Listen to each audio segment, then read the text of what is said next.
आपने कहा था कि कलयुग में हाँ नाम आधार हो सकता है। फिर आपने कहा कि नाम, जो लोग राम को राम नाम या कृष्ण नाम या श्याम नाम को नाम बोल रहे हैं, इससे थोड़ा अलग भी हो सकता है नाम। तो जो भक्त लोग हैं, गौड़ी भक्त कहें, जिस किस्म भी के भी भक्ति हो, वो नाम लेते हैं, चाहे संकीर्तन करते हो, चाहे जप करते हो, एक ही नाम का रट लगाते हैं।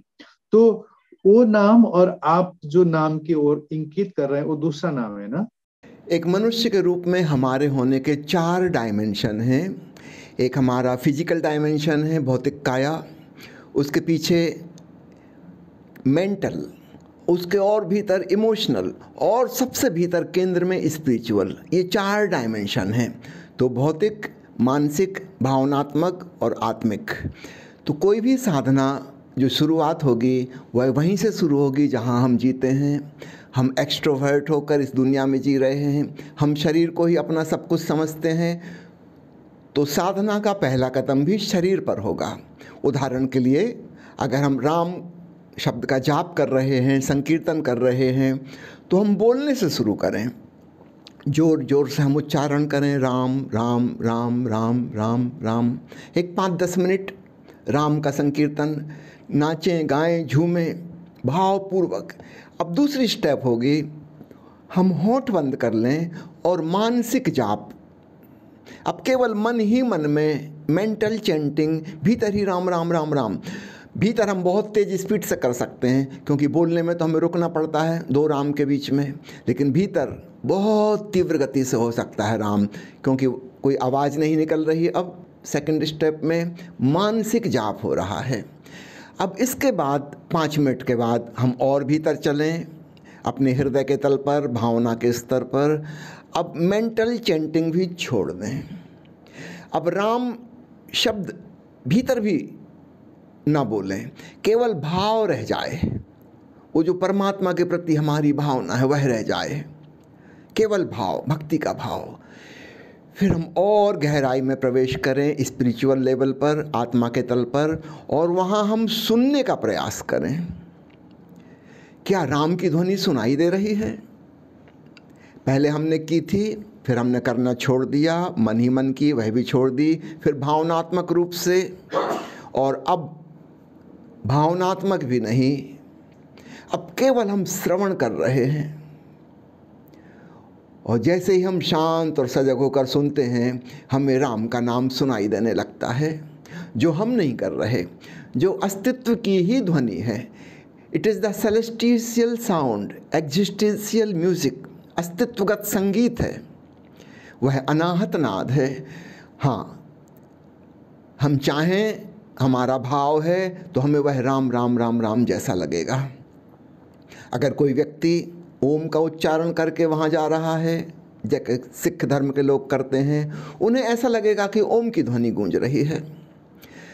हम ओमीन या अमीन या श्याम या कोई भी नाम उपयोग कर सकते हैं, ये सब हमें भीतर प्रतीत होंगे कि वही गूंज रहे हैं। इसको ऐसा समझें कि ध्वनि के साथ हम कुछ भी भावना जोड़ सकते हैं। समझो आप एक ट्रेन में यात्रा कर रहे हो, कोई आपसे पूछे कि ट्रेन के जो चाक आवाज़ कर रहे हैं वो कैसी है बताइए, आप कह सकते हैं कि मुझे भक भक भक भक भक भक ऐसी सुनाई दे रही है। ठीक कह रहे हैं। कोई अन्य मित्र कह सकता है मुझे तो छक छक छक छक छक छक छक छक लग रही है, वो भी ठीक कह रहा है, गलत नहीं। और कोई कह सकता है कि आप दोनों गलत हैं, भक भक भी नहीं है, छक छक भी नहीं है, मुझे तो ऐसा लगता है राम राम राम राम राम राम ट्रेन के चक्के आवाज़ कर रहे हैं। कोई कह सकता है मुझे तो ऐसा लगता है अल्लाहू अल्लाहू अल्लाहू अल्लाहू की ध्वनि है, वो भी गलत नहीं कह रहा। ध्वनि के साथ हमारा मन, हमारा भाव कुछ प्रोजेक्ट कर सकता है, लेकिन अगर हम बिल्कुल कुछ भी प्रोजेक्शन ना करें, कोई हमारे भीतर भाव ना हो, हम मन और हृदय से बिल्कुल भीतर खिसक जाएं शून्य में, तब हम पाएंगे एक हमिंग साउंड है। जैसे फूलों के आसपास भौरे गुंजार करते हैं, और एक भ्रामरी आवाज़ जिसको हम कहते हैं, एक हमिंग साउंड हो रही है, कुछ ऐसा हो रहा है। ना तो वो एग्जैक्टली राम है, ना श्याम है, ना अल्लाहू है, ना ओम है, ना ओमीन है, ना अमीन है। हाँ, इनसे मिलता जुलता कुछ है, तो हम चाहें तो इन शब्दों का प्रयोग भी उसका वर्णन करने के लिए कर सकते हैं। लेकिन अगर हम बहुत शुद्धतावादी परफेक्ट बात कहना चाहें तो हमको कहना होगा हमिंग साउंड, ए सेलेस्टिशियल साउंड, एक एग्जिस्टेंशियल म्यूजिक। ओशो उसको कहते हैं द डिवाइन मेलोडी, हेराक्लाइटस उसको कहते हैं द हिडन हारमोनी, वह अनाहत नाद। सूफी फ़कीर उसको कहते हैं सदा ए आसमानी, आकाश की आवाज़ वह गूंज रही है। वो केवल भीतर ही नहीं, वह बाहर भी है, सर्वत्र है। तो अंग्रेजी भाषा में ईसाई उसे कहते हैं ओमनी प्रेजेंट, प्रेजेंट लाइक ओम, सर्वव्यापी ध्वनि। तो यह सर्वाधिक सरल विधि है अपनी आत्मा तक पहुंचने की, परमात्मा के संगीत को सुनने की। निश्चित रूप से इसमें त्याग की कोई ज़रूरत नहीं, तपस्या की कोई ज़रूरत नहीं, उपवास करने की कोई ज़रूरत नहीं, घर द्वार मकान धन परिवार खेत खलिहान छोड़ने की कोई ज़रूरत नहीं।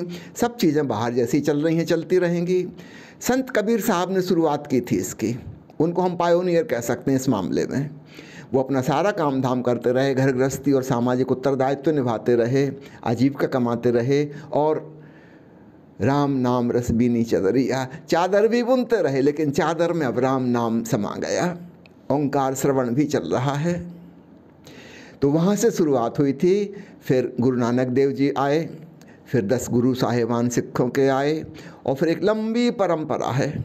आपको जानकर हैरान ही होगी, सिखों के धर्म ग्रंथ गुरु ग्रंथ साहब में जितने संतों की वाणी को संकलित किया गया है वे सभी गृहस्थ थे।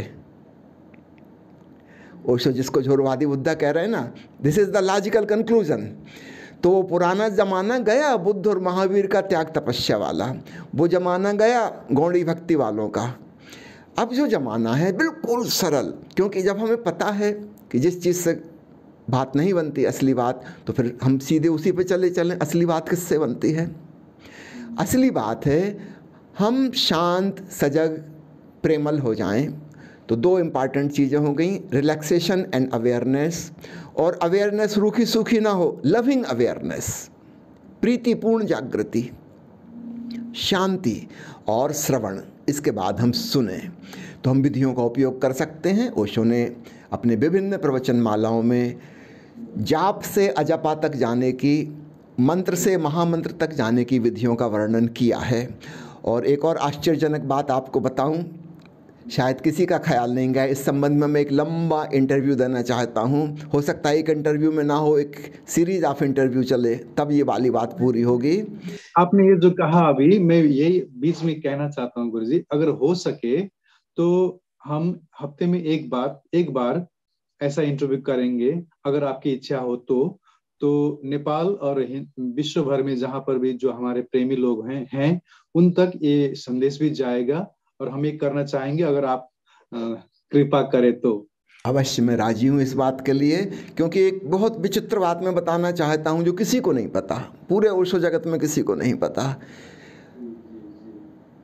ओशो की 650 किताबों में से करीब 150 किताबों के टाइटल कह रहा हूँ, द मोस्ट इम्पॉर्टेंट वचन जो ओशो ने चुना है टाइटल का, याद रखना सारे शीर्षक ओशो ने खुद चुने हैं।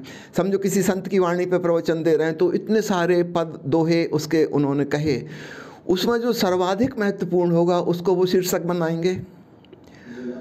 तो ऐसे 150 किताबों के शीर्षक सिर्फ एक ही बात की तरफ इशारा करते हैं, जिसे हम नाम या अनाहत नाद कह रहे हैं, राम नाम कह रहे हैं। ये किसी ने सोचा भी ना होगा, क्योंकि वो काव्यात्मक शीर्षक हैं, पोइटिकल वे में सिंबॉलिक रूप में कहे गए हैं। ऊपर से पढ़ो तो समझ में नहीं आता, लेकिन जब वो समझाते हैं उसका अर्थ, तब पता चलता है कि ये तो अनाहत नाद सुनने की विधि है। 150 किताबें, कोई छोटी मोटी गिनती नहीं है, कोई 1-2 की सवाल नहीं है। तो इस पर तो एक लंबी श्रृंखला चल सकती है, ताकि मैं एक एपिसोड में 5-7 किताबों का वर्णन करूं, बताऊं और कहाँ उसमें यह सीक्रेट छुपा हुआ, the secret of the secret.